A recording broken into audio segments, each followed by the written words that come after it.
السلام علیکم ورحمۃ اللہ وبرکاتہ۔ پیارے مسلمان بہن بھائیوں، پیارے آقا جناب محمد مصطفیٰ صلی اللہ تعالی علیہ وسلم کی ایک حدیث پاک سماعت فرمائیں۔ جزاک اللہ۔ بسم اللہ الرحمن الرحیم۔ عطا بن ابی رباح رحمہ اللہ کہتے ہیں کہ مجھ سے حضرت عبداللہ ابن عباس رضی اللہ تعالی عنہ نے کہا، تمہیں میں ایک جنتی عورت نہ دکھا دوں؟ میں نے عرض کیا کہ ضرور دکھائے۔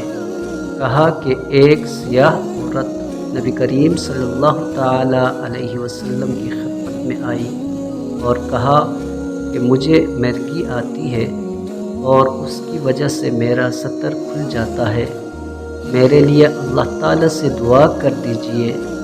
نبی کریم صلی اللہ تعالی علیہ وسلم نے فرمایا کہ اگر تو چاہے تو صبر کر، تجھے جنت ملے گی، اور اگر چاہے تو میں تیرے لیے اللہ سے اس مرض سے نجات کی دعا کر دوں۔ اس نے عرض کیا کہ میں صبر کروں گی۔